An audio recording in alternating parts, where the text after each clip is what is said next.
With your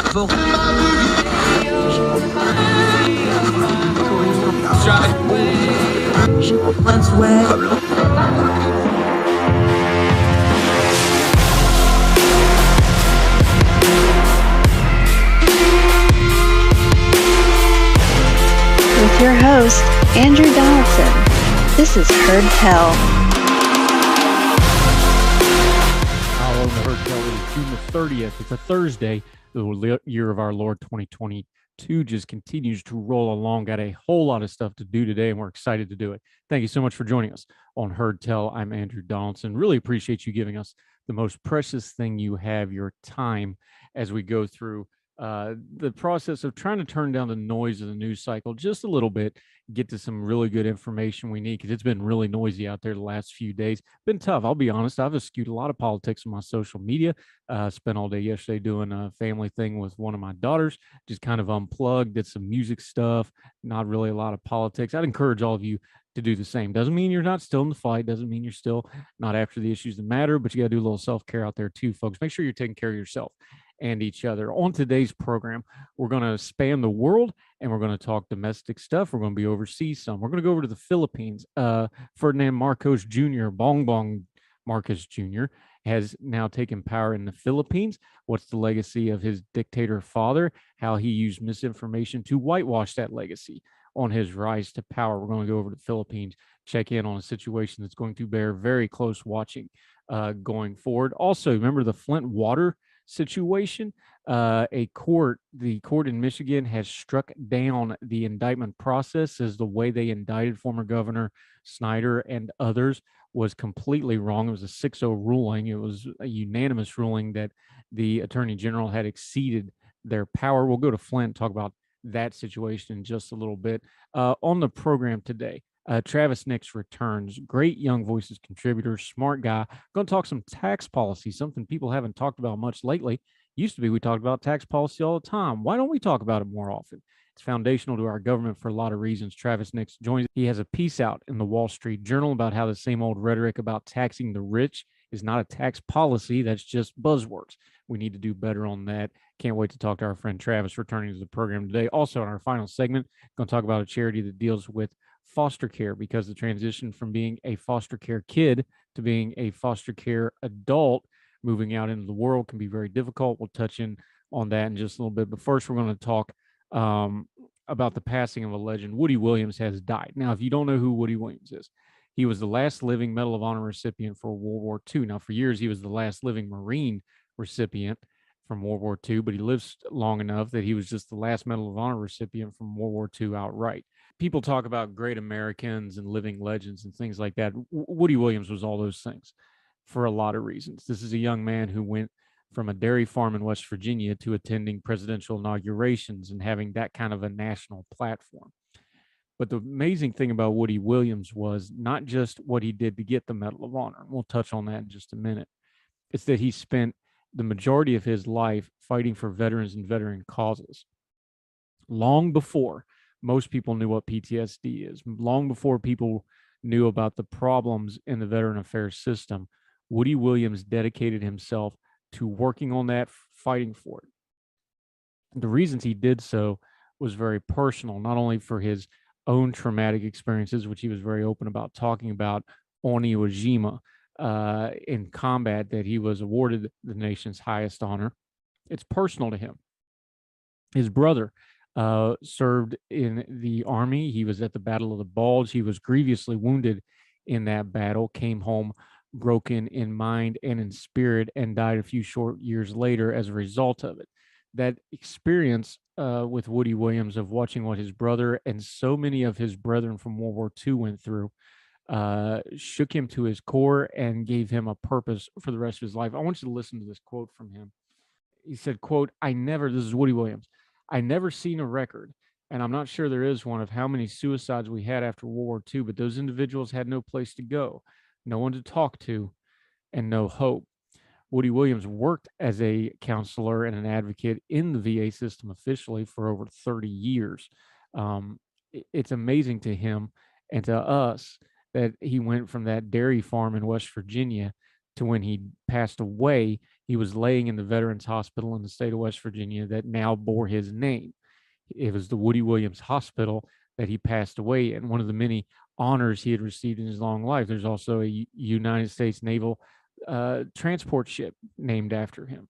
One of the major National Guard armories and reserve centers in West Virginia that was consolidated is the Woody Williams Armed Forces Reserve Center. He particularly loved that one because as an old Marine, he loved to give the Army a hard time, and having an Army facility named after a Marine brought him great joys and chuckles, and it was one of his opening jokes at his many public appearances over the years. Woody Williams was very affable. You can watch all kinds of YouTube clips. He loved being around troops. He loved being around veterans. He loved being around active duty people. He loved people and spent a lifetime serving them. Not bad for somebody that the Marine Corps didn't want. When he turned 18, he was anxious to join the military, but they rejected him. They thought the 5'6" hillbilly was unfit for service. He wouldn't be tough enough. Little did they know. Over 4 hours on Iwo Jima, according to his Medal of Honor certification, he fought the Japanese. He did so with a flamethrower on his back. He's walking into combat with a ferocious and determined enemy at his front trying to kill him with flammable liquid strapped to his back. He went back multiple times to get other flamethrowers.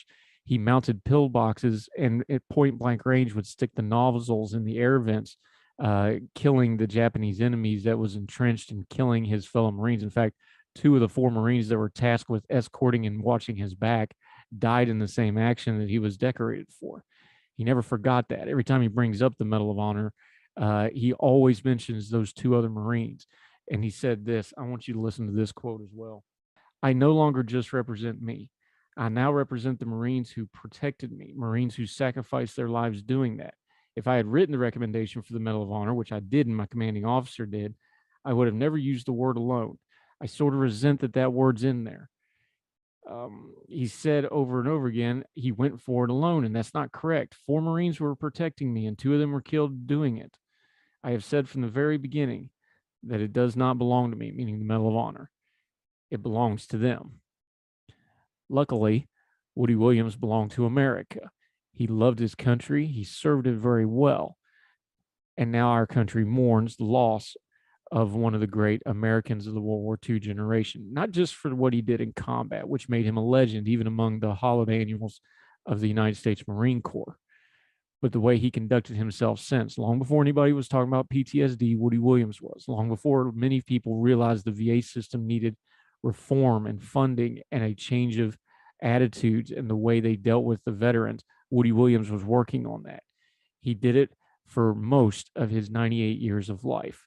It's sad that the World War II generation is passing away very quickly before our eyes. Woody Williams was the last of the Medal of Honor recipients for a reason. Almost all of them, meaning the World War II vets, are on the other side of glory now. And now Woody Williams has joined them. But as I'm working on a piece to memorialize him, I thought about it this way. There's an old line that Patton said about it was foolish to mourn the dead, the war dead that we had. Just thank God that such men lived. We should take an example from Woody Williams, who never did anything alone, made sure that vets knew they were never alone, and now in death is right back where he always wanted to be and was most comfortable, among his peers, among the troops, among the Marines, among the veterans that have gone before, because they're almost all there now from World War II. And we should be thankful that such men lived. God bless you, Woody Williams. Godspeed, sir. More Heard Tell right after this.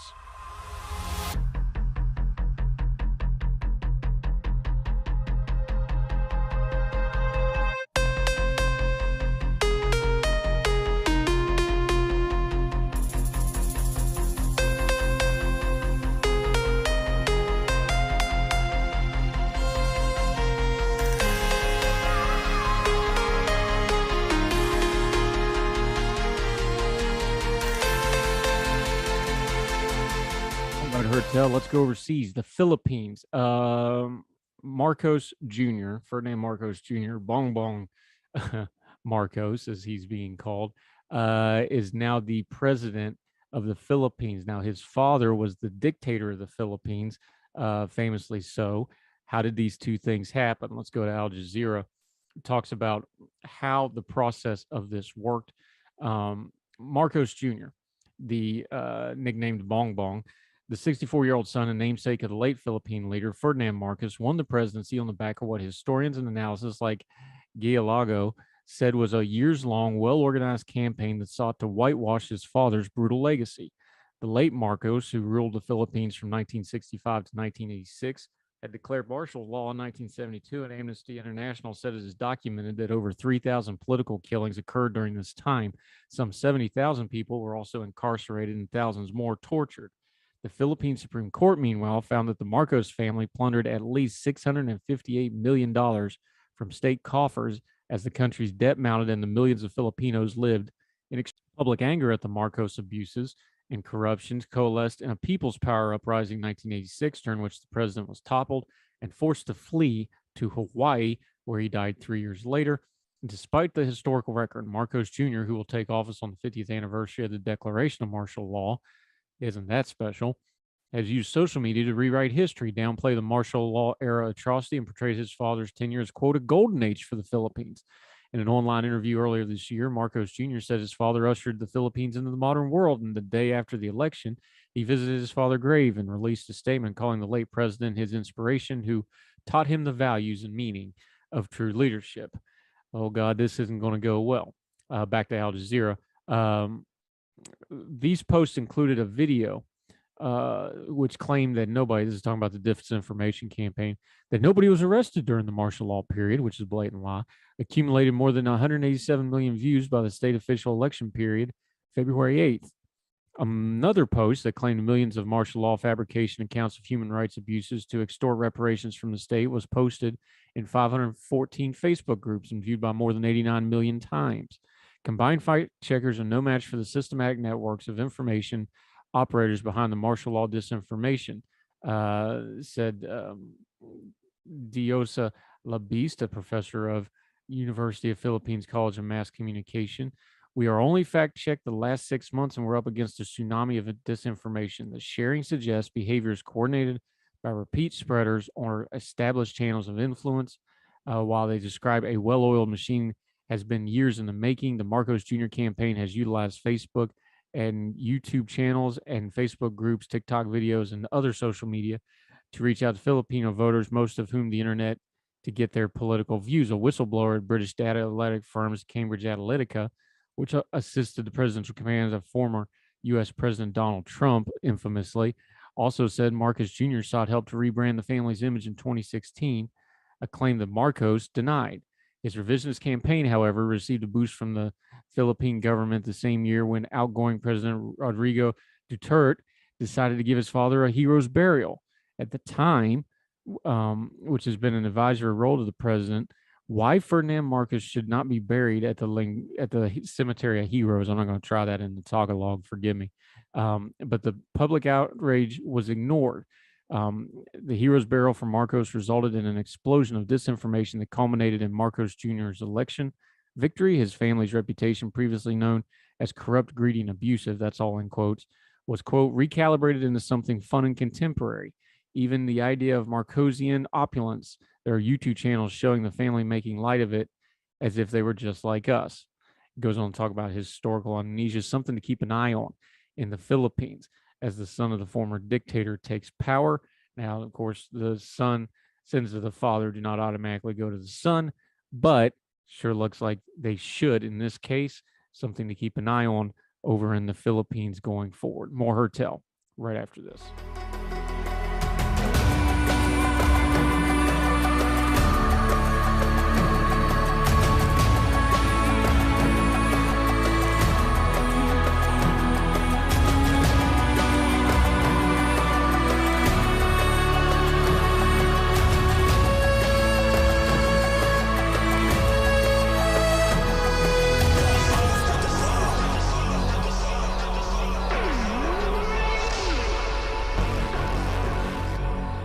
Hertel Show. He's back. It's been a few minutes, but we love having him. Real sharp guy here. Goes to Georgetown Law working on Juris Doctor because he's all smart and stuff, but we always enjoy having him on the program. Travis Nix from Young Voices. Welcome back, buddy. Good to see you. Good to see you. Thanks for having me back. Yeah, we were going to talk to him a couple months ago, but Jay retired from Villanova, and we knew he was sad. We needed to give him a little bit of time because he's a Villanova fan, but that's okay, buddy. Have you recovered, and are you doing well, sir? That was a rough one, but I have recovered. Cal Neptune's a great basketball coach. And yeah, ready to talk some taxes with you. Yeah, I miss the old Big East, dude. Of course, I'm a West Virginia guy. I miss the old Big East. Those were fun times. But Villanova, I think Villanova will be just fine going forward. Okay, let's talk a little taxes though. You got a story in the Wall Street Journal. Congratulations, that's a good job. But let's start big picture, and then we'll come back down. Why is it? And I know it's partly human nature. I know it's partly politics. I know a lot of it's probably just rhetorical laziness because you just kind of get in ruts and say things. What is it with tax the rich that we just go to over and over and over again, policy wise? Both parties do it. The left's probably a little bit more guilty than the right, but the populist right has kind of gotten on this thing too now. Why does folks go to that tax the rich button every time they want to do a kind of what we call a cheap pop when it comes to policy discussions about taxes? I think one of the main reasons that we see this happen is our tax code is just so complex. A lot of people don't know what wealthy people actually pay in taxes, for example, because we have withholdings of people's salaries from people's paychecks. Nobody really knows what people pay in taxes because the government just takes the money straight out of it. So we just have a very complex tax code, and people just don't understand, especially with corporations, all the good that corporations do in terms of making investments, investing in research, all these investments that over time grow the economy, put more money in people's paychecks by making workers more productive. All of these are activities businesses can write off of their taxes, and that's good. And that lowers what businesses pay in taxes. It's not cheating, but it's just that a lot of people just don't understand that most write-offs that people do that lowers their tax burden is actually good for society, especially on the business side. Now, one of the examples of that we hear all the time is they'll pick such and such rich person or such and such major company and go, well, they didn't pay any state taxes, or they didn't pay any income taxes. Just kind of break it down, because we always want to turn down the noise on things. Yeah, that's technically true, but it's more complicated than that, especially if you have a national or especially an international company.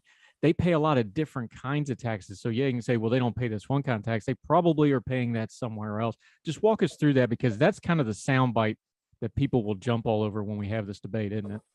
Yeah, so I'll start with like corporate executives. A lot of times they go, oh, Jeff Bezos isn't paying anything in taxes. Well, that's because he's compensated in stock, and you're not taxed on your stock until you sell it. So it's as long as he's getting Amazon stock or stock of whatever company, he's not taxed on it until he sells it. That doesn't mean he's also paying, his company pays a lot in payroll taxes. They pay a lot in state corporate taxes. Some years they pay federal corporate taxes.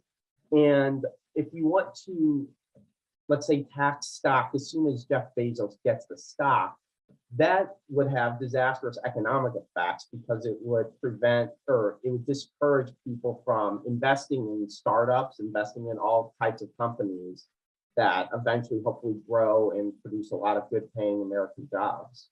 Yeah, Travis next joining us.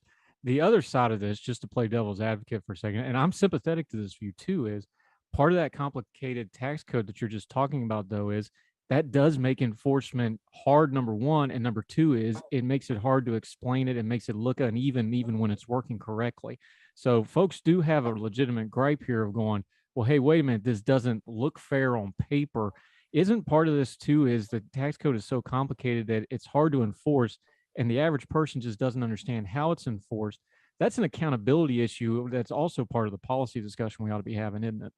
Yeah, exactly. I think one of the major goals that politicians from all sides of the aisle should be having is how to simplify the tax code, which will then increase economic growth if you do it correctly by eliminating distortions, getting rid of favors that certain businesses have over others.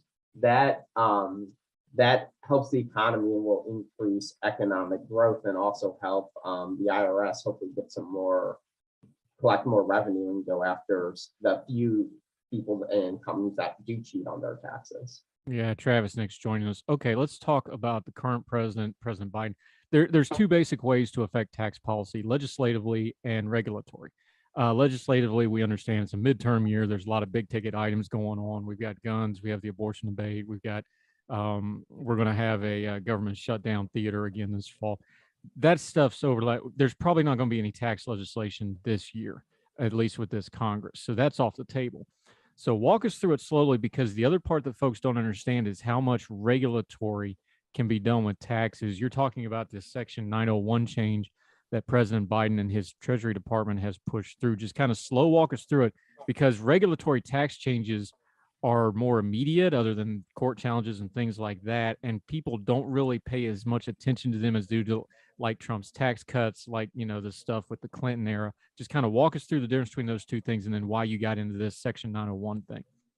Yes. So in terms of regulatory tax policy, Congress, they're not tax experts. The tax experts are in the Treasury and IRS. So what oftentimes Congress does is they legislate in very vague, broad terms, and they go, I want our international tax system to look like this. And one portion of our international tax system is we have foreign tax credits, which companies, when U.S. shareholders of foreign companies, when the foreign corporation pays tax in whatever jurisdiction they're operating in, then the U.S. shareholder, when they have to report that foreign corporation's income on their taxes, they get a dollar for dollar credit for the tax that was already paid. So that way corporations aren't double taxed. That allows income and revenue to move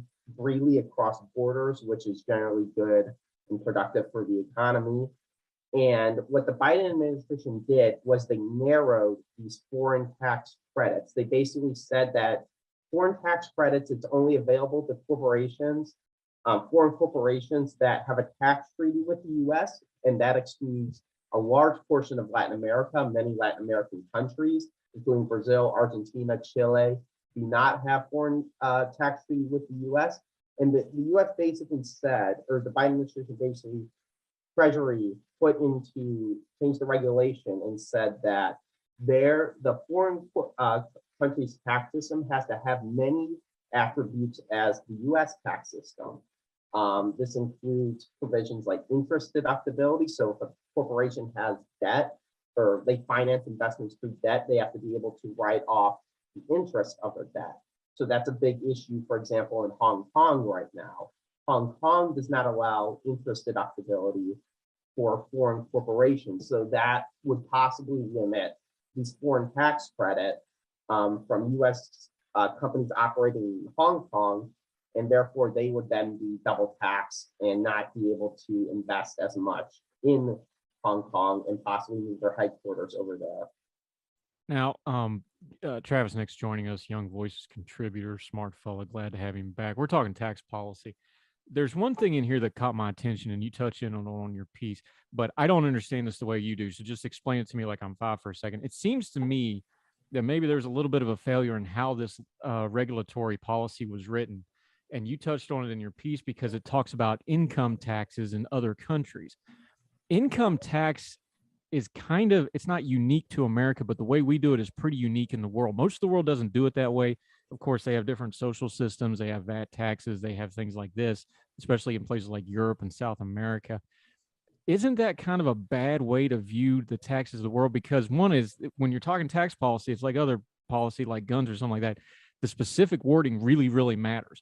And saying income tax, and you touch on it in your piece, that's probably not the best way to go at, even if you agree with what they're trying to do, because that's kind of an American concept that you're placing on foreign countries that don't do it that way.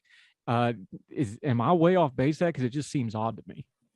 Yeah, I mean, these regulations, they were very hastily proposed and very hastily created, and there's definitely a lot of vague and poor wording on it that just does not address everything.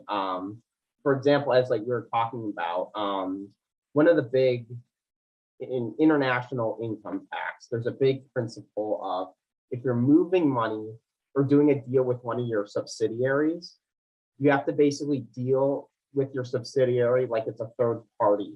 It's called the arm's length principle. And in the regs, for this income tax definition, it basically says that you have to basically include this language of arm's length principle in the regulations. Now, Brazil, they don't have that. It doesn't explicitly say arm's length principle, but they basically operate that way. Their tax system has moved in recent years very closely towards that. So right now they're getting penalized in Brazil, and any US company that operates in Brazil is for potentially penalized and will be double taxed just because Brazil's tax code does not specifically say that, even though that they are essentially following it. So that's an example of just poor definitions and not really understanding how certain countries operate and the terminology that they use. Yeah, Travis, thanks for joining us. You use Brazil as an example here. Brazil is an interesting case study. 10 years ago, they were kind of the poster child. A lot of people were talking about, countries on the up. They've had a lot of economic turmoil since then. I just use them as a little bit of an example, though, because we can extrapolate that out to other countries. When we're dealing with a country like Brazil that is a very big dynamic economy, but it's having a little bit of trouble in recent years, how would this kind of a tax policy affect them, and how would it affect us, and how does it also affect us politically when we try to exert influence with something like the current administration there that's been, a little bit off the rails on certain things that matter to Americans? Yeah, so I think one of the biggest ways that the US should try to influence the world is culturally and economically. So we need businesses operating in Brazil, in Argentina, in Chile, our closest neighbors down in South America, countries where China is investing billions and almost trillions of dollars a year and over a decade in. China's influence is growing strongly in South America, and we should definitely be very concerned about that. In terms of how it affects the US, so when a company's double taxed because of the elimination of a foreign tax credit, it basically has two choices. One, it can stop operating in that country, close all of its foreign subsidiaries, divest, sell them off to potentially Chinese companies, potentially European companies, who they have better tax laws and would allow a foreign tax credit without double taxation. And that would obviously lessen American influence in South America and increase China's probably. Or the company can basically move their headquarters from the US to a different foreign country. It could be even like the Cayman Islands, a tax haven essentially, where then double taxation is not an issue at all because you don't pay income tax. And that's obviously bad for the US worker because it would decrease the amount of jobs available in the US and potentially lower wages, stop that free flow of capital and money across borders, which would depress the world economic growth over time a little bit, including the US economy. So we would just not grow as fast and we would lose influence within the rest of the world.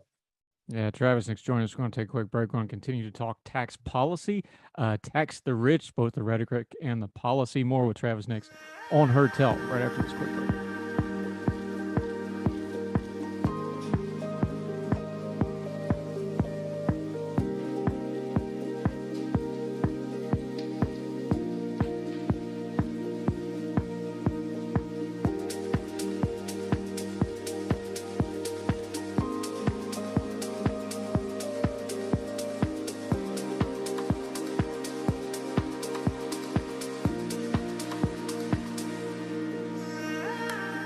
Welcome back to Heard Tell.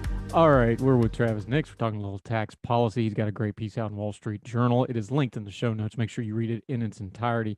I like to take something complicated and try to break it down to something simple. So tax the rich sounds good. Evil corporations, that sounds good. Bezos has enough money to give X amount of money to everybody in the world, and he can still be the richest man in the world. I heard that about Bill Gates. I heard about Carlos Slim. That's not a new joke. It's just he's the new guy. Here's my thing. when you start explaining this as double taxing, even the average person can understand, well, wait a minute, if you're getting double taxed, that doesn't sound fair. Is some of this just a rhetoric and nomenclature problem where we house it one way of, rich corporations, millions and millions of dollars, instead of saying, well, wait, double taxing something is pretty much always wrong. Like that just doesn't sound right no matter who you are, and you don't have to know economic policy. Should we be changing our nomenclature and our rhetoric a little bit on some of these things? Because that makes more sense to me than, all the policy stuff in the world. Maybe it would other people as well.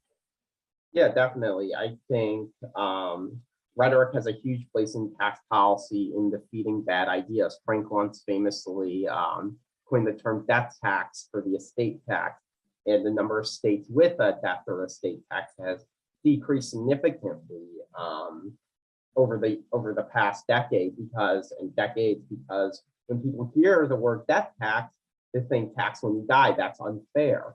And the estate tax is very economically harmful for family farms and familial wealth. And so that's where rhetoric has a very important role in tax.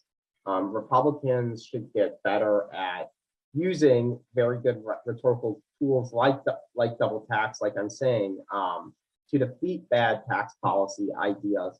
But unfortunately, a lot of the smart tax people that are in this world, and there's a lot of them, they get very technical when they talk about taxes, and they just kind of forget how to describe it to the average person and do it in a way that understands how harmful some of these ideas are. Well, let's flesh that out for a second, because we talk about things like deficits, we talk about wasteful government spending, we talk about unaccountability in government spending and in government in general, and we can pound that pulpit all day. Talk just big picture for a second, though, because if you're going to do proper budgeting, if you're going to have a fiscally responsible government, all that is foundationally relying on the tax code, because that's the government's primary income. Just kind of walk folks through, because I think sometimes we forget the basics of economics and the basics of government. Just walk people through, like, the tax code is not just foundational for income, it's foundational for how the entire government works. And if you care about functional, efficient government, you've got to have a tax code that works, and you've got to have it enforceable, and you got to have everybody on the same page as to what it is, right? Yeah, so foundational principle, taxes and spending should be related. Unfortunately, the federal government every year moves farther and farther away from that. But the idea is when you budget at the beginning of the year, you need to be able to predict accurately and forecast how much revenue you are going to take in. And that requires a stable tax code that doesn't change that often, that you're able to predict.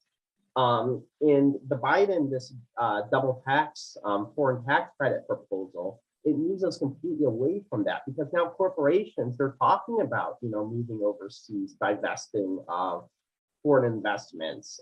They're meeting with the Treasury, and they are very worried about how these regulations are going to affect them.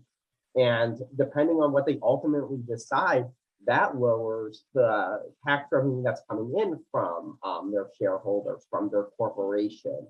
And that makes it harder to forecast for budgeting, and then makes it just completely disassociates spending and tax revenue completely, and we get farther and farther from the ideal system.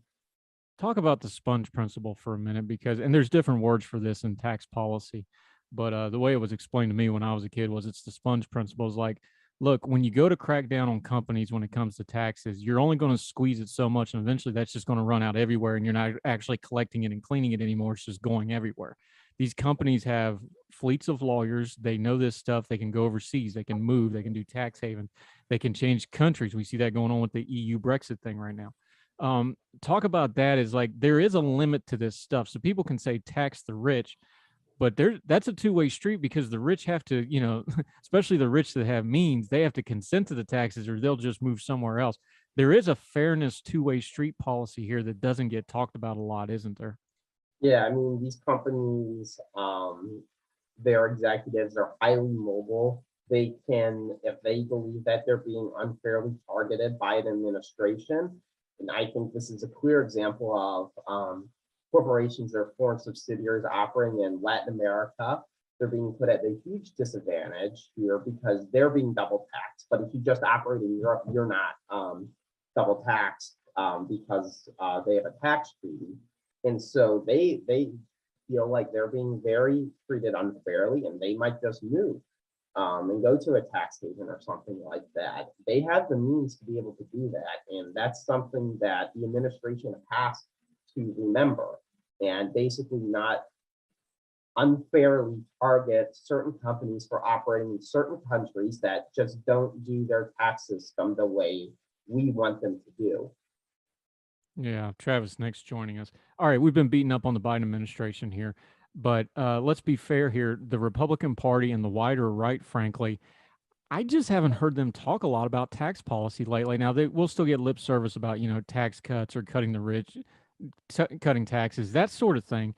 I just don't hear a lot about it. I know we have a lot of cultural issues going on. I know there's, political upheaval on other fronts right now. They used to be just bread and butter stuff for the right to talk about tax policy. I just don't hear it that much anymore. Do you hear the same thing? Do you find that frustrating? Yeah, I think it's very frustrating with the new populist right and the cultural war that they seem to be wanting to wage with the Democrats. They think that that's what will help them politically, and they just ignore um, these important tax issues. And then what do we see people voting on right now? They're worried about rising inflation and an economy that seems to be moving closer to a recession every single day. Tax policy is a tool that we can use to get us out of that, put more money in people's pockets, and boost the economy. And they just don't be, they're not willing to fight that fight right now. And that's a shame, especially that the Trump tax cuts that everyone talked about, they're going to expire at the end of 2025. So whoever wins the midterms this cycle and eventually the White House in 2024, they'll decide what our nation's tax code will look like.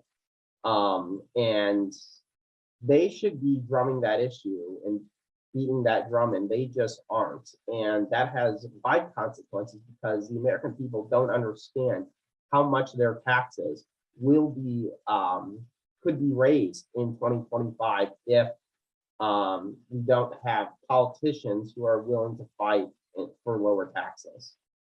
More importantly, since we can't get them focused on that, is there the way to deal with the regulatory state is through legislation? I really don't see any appetite for that whatsoever. And like you said, there's some time bombs going off. The taxation time bomb is 2025. We know Social Security, it's 2026. We've got some really heavy legislative issues coming up.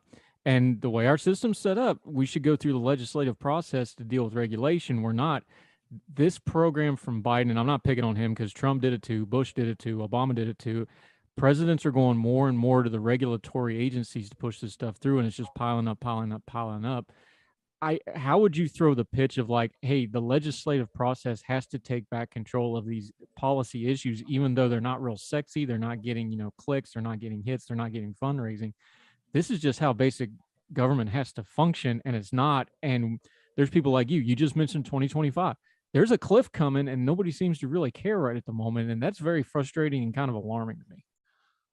Yeah, exactly. I mean, the legislature seems they like agencies to be able to legislate on these big issues that really only corporate executives care about.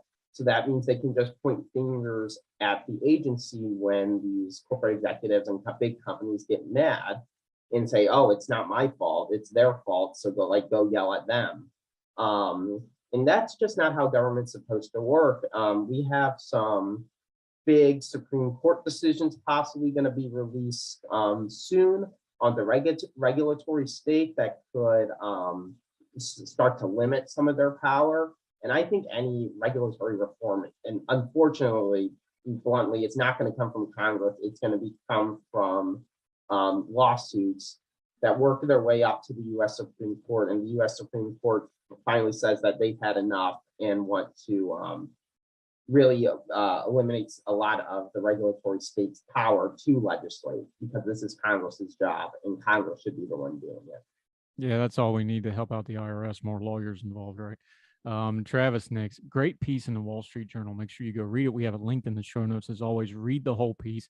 We're going to have you back again because you're always sharp and we always enjoy you. Until we get you back on the program, though, let folks know where they can follow you, your social media, and what else you got going on when you're not busy worrying about Villanova basketball. Yeah, the easiest way to follow me is at TeamX113. I post all my pieces there that I write, and you can follow me for tax takes, sports takes, whatever you want. He also has a piece out about the Shapiro tax plan in Pennsylvania, election year. Good thing to check up on that. Travis, next, you do great work, sir. Always appreciate your time. Thanks for coming back on the show and talking with us. Yeah, thank you so much for having me again. I always love being on. Yes, sir. Appreciate you.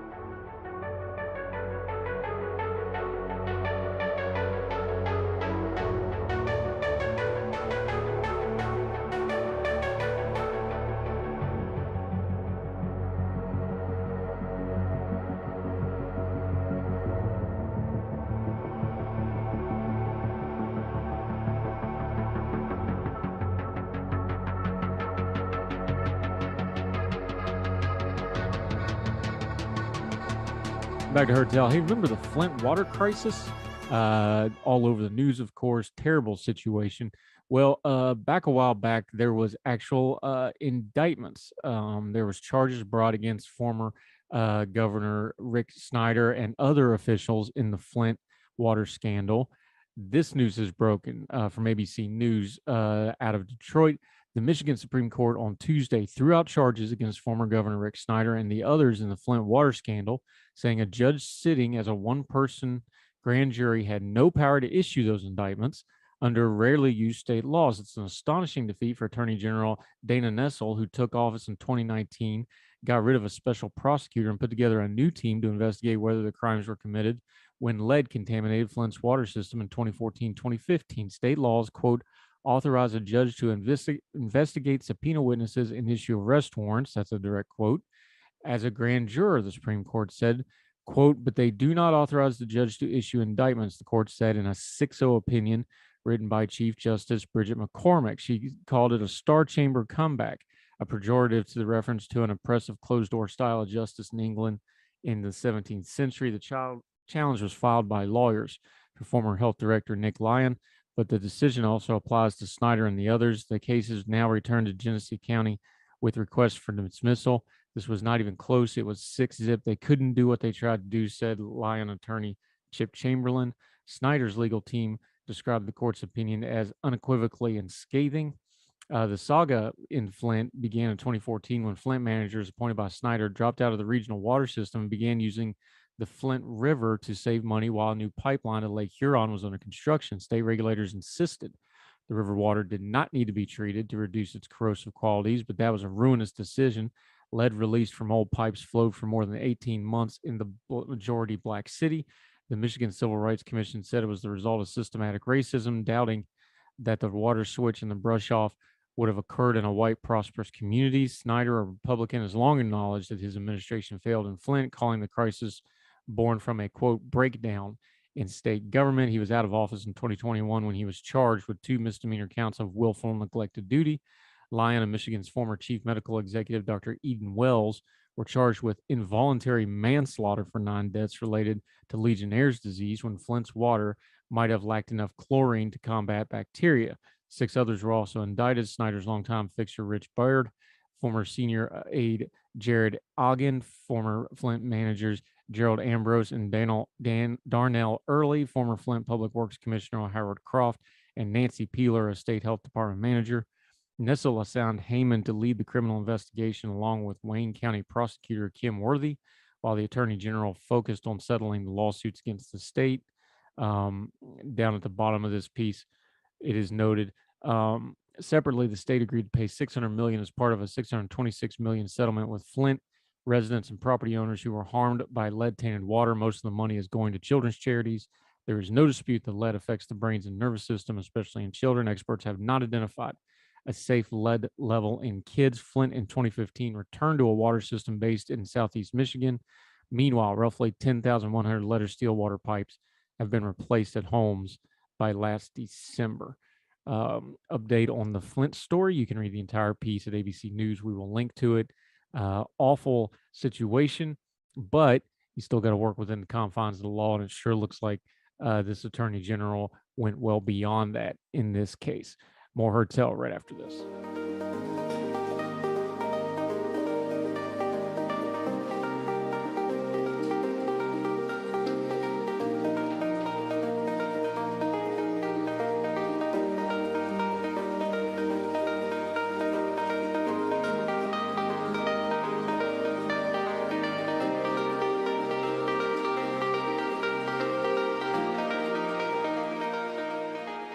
Oh, welcome back to Heard Tell. Let's finish on a good note, like we always try to do, talk a little charity. CBS 17, this is out of Raleigh, North Carolina. They do a thing called the Guarantee Charity for each month. The month of June is the Hope Center, reading from CBS17.com. This will be linked, by the way, if you're interested in this charity. The struggles of the pandemic, gas prices, housing, and inflation are hard enough for most people, but imagine having to add to the mix being a foster kid. Becoming an adult and trying to navigate our current world on your own sounds tough, right? Well, luckily, the Hope Center at Poland was created to empower adults who are transitioning out of foster care in Wake County with the support and connections needed for a safe and stable adulthood. Foster youth usually have a traumatic experience before entering foster care, and the process of entering foster care can also be difficult. When young adults come out of the foster care system, it doesn't get any easier. Finding and maintaining stable housing or work, getting an education, maintaining good mental health, and budgeting for the future face all adults across the country. 50% of former foster youth will be unemployed by the age of 24. 1 in 4 will experience homelessness within 4 years of leaving foster care. Nearly 23% will never complete high school or a GED by the age of 21. Hope Center in Poland helps youth with the transition from foster care to independence. As an adult, they serve more than 150 foster teens annually in Wake County, North Carolina. Programs begin during their teenage years with tutoring, internships, and life skills programs continue as the kids age out. Great charity. CBS 17 also will donate to this if you're interested in this charity and other things. You can look it up in the show notes. We have the links. Foster care is a messy system in America. We've talked about it in other respects on the program before. I suspect we will continue to talk about it in many places like my native West Virginia, where it's a total train wreck. Very good on these programs. Try to transfer these folks that have disadvantages in life for various reasons, trying to make them into fully functional adults and citizens, and good on them for doing that. That'll do it for Heard Tell. Busy day. We'll be back tomorrow on Friday. Finish this week out. It's been a good week. We're going to finish strong. Already have a lot of stuff lined up for next week as well. So continue to subscribe however you're watching on whatever platform you're watching, whether it's the radio, YouTube, podcasting. We sure appreciate you. Make sure you share us with your friends. It means a lot to us. At heardtellshow@gmail.com if you want to reach out. Heardtellshow on the Twitter. We'd love to hear from you. And until we see you next time, wherever you and yours are, across the street or around the world, we hope you're well. We hope you're well fed. Talk to you next time on Heard Tell. All the music on Heard Tell is provided under a Creative Content license from monstercat.com.